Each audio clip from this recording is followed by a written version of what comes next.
everyone, welcome back to Jeff and Paper Gary. It is Friday, December the 5th, and a chilly 30 degrees here in Oklahoma. So the garage door is going to stay shut today, and I'm going to try to keep warm by working on airplane parts. It's been a little while since I've created a video, so my apologies. There was some Thanksgiving Day travel in there and a trip to Colorado, which was a great time with the family in the mountains. But I'm back here in the garage trying to get some things done before the Christmas break hits again. So, a little update. I called Vans yesterday when my wing kit did not deliver as promised or as expected, maybe is probably the better word. And they're about a week behind schedule. So looking to get the wing kit here in about a week or so. It is not going to show up to this garage. Thankfully, I have a friend that's got a warehouse that's going to let me store it in there and do some inventory because, as you can see, pretty tight spaces here. So we're gonna get the car out of here and do some work a little bit today. And then I also had this idea, maybe not an idea, not my idea, a suggestion from my technical advisor to get a bunch of the crap out of my third bay of the garage.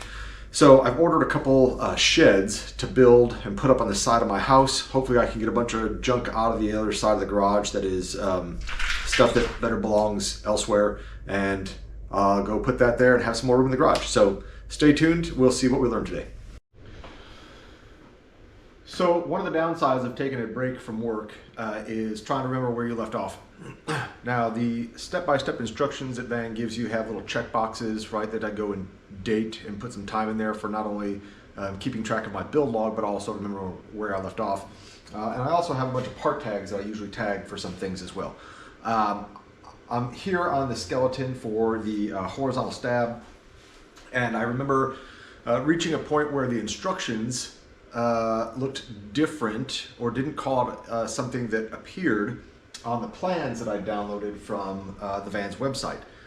And it turns out that there was a service bulletin or airworthiness directive, I'm not sure, I think it was a service bulletin, that called out for a doubler plate over one of the bearing blocks that gets, or the hinge brackets that get bolted to the spar. So I know I ordered those parts. I've got them around here somewhere. I'm going to dig those up and we'll get back into prepping, cleaning parts, having to paint those a little bit, and then see where we're going to go from there.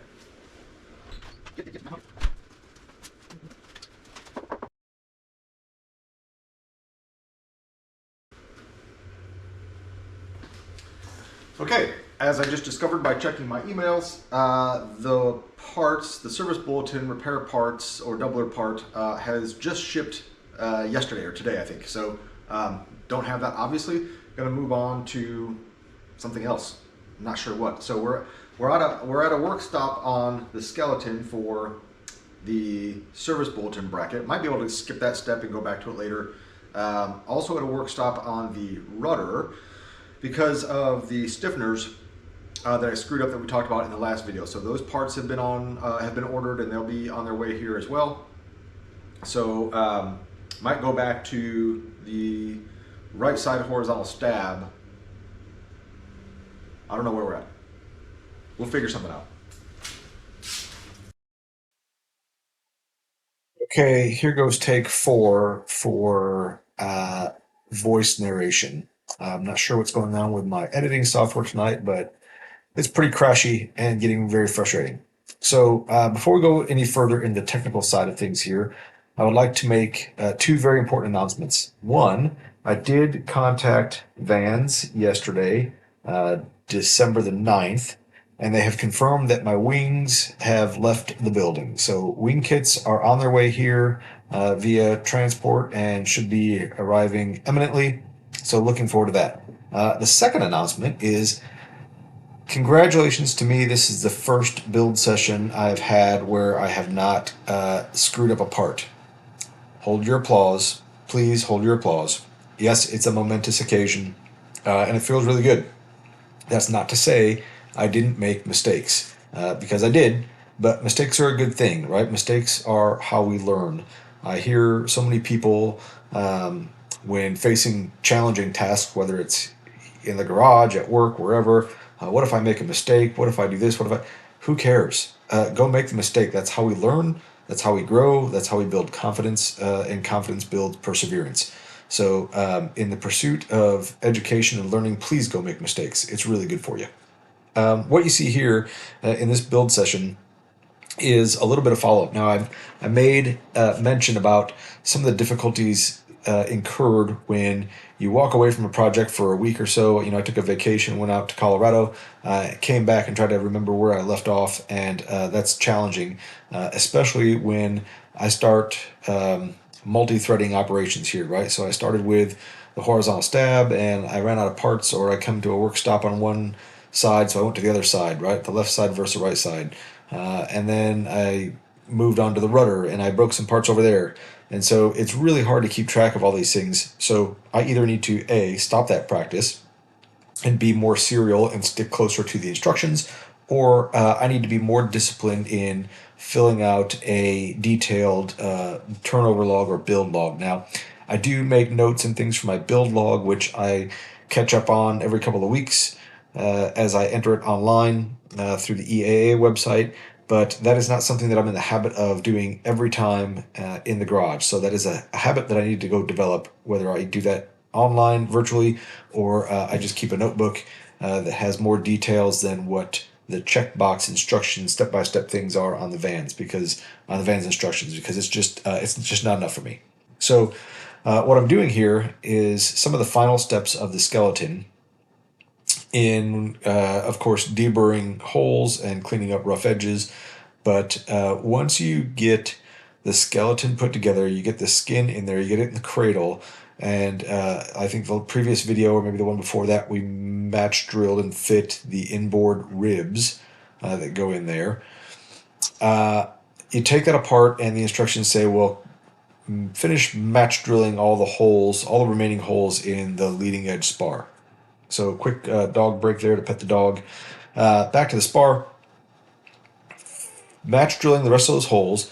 There is a doubler that goes in place on the forward spar that is part of a service bulletin that was issued a long time ago to contend with some cracks that emanate from that relief cut that you have to make in there. So there's a bunch of holes in it that have to go get match drilled that can't be done when the rib is all together. And it's even hard to go do when the rib is not in there. But in drilling some of those holes, I nicked the rib, so the webbing of the rib, and with the chuck of the drill, and so it made a bit of a gouge, if you will, in that piece. So I had to spend some time sanding that out so that I didn't have that stress riser in there. Here's that doubler that I was talking about. I'm deburring all the holes in there, and then you'll see me in a little bit go through and Scotch Brite these things, getting them ready for paint. What I'm about to determine or realize right now is the mistake that I made in this build, which didn't result in damaged parts, but did cause me to have to go put things back together so I could finish a step.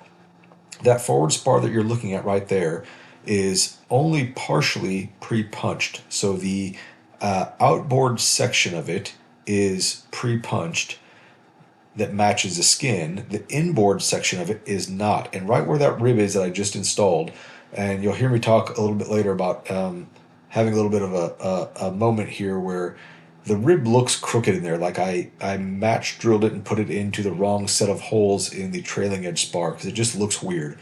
Turns out that that's okay. So as I put this all back together, the inboard portion from that middle rib towards the inboard side on the right side of the screen that you're looking at here did not get match drilled to the skin.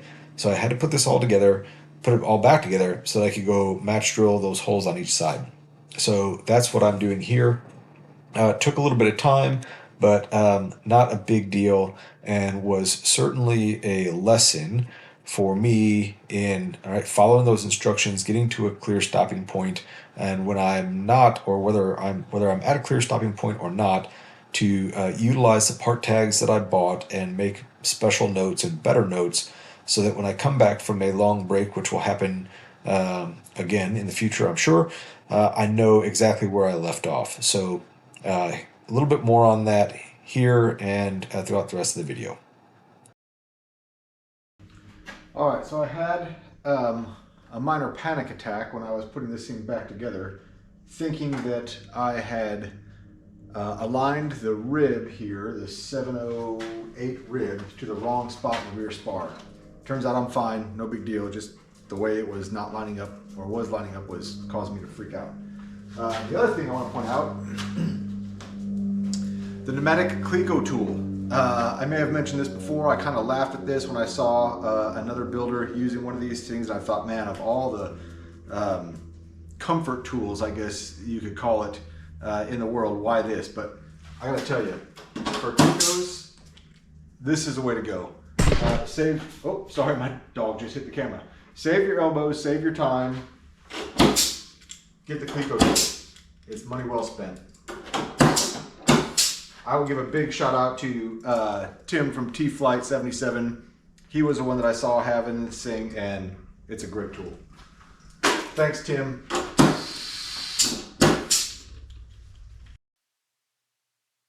So on the subject of Tim and T-Flight, him and that hippie pilot are back at it again with their podcast. So if you haven't checked that out before, it's called We Are Not Experts. I'll try to put a link to that down in the comment section or in the description. It is a great podcast, and I'll tell you, even for somebody like myself who had never listened to a podcast before, it really wasn't my thing. And I became instantly hooked on it. And so it's really cool to listen to the struggles and the things that they go through and what they have learned and their approach on things. Very beneficial and very, very helpful. So the rest of this video here, this build session, like I said, going up, cleaning, deburring, there's a lot of that. There was a lot of time off camera that you didn't see on the Scotch-Brite wheel, deburring and cleaning up all the edges on those things, and then putting all those parts into prime. Now, you don't have to go prime these things. It really kind of depends on the area and the environment that you're going to be operating in, the area in which you live. I primed everything on the other side just because I had some corrosion on some of these parts, and I really had to Scotch-Brite some of them off. And so if I primed everything on the right horizontal stab, I want to prime everything on the left horizontal stab just to be consistent in the approach. Will I continue to do that for all the rudders and the elevators and the other pieces? Yet to be seen. I really don't know. But I did want to be a little bit consistent in how I did things here. So that's really about it for this video session. Looking forward to doing some more. So thanks for the likes and the supports. I appreciate it. Share with your friends. Until next time, everyone, Jeff and Paper Gary out.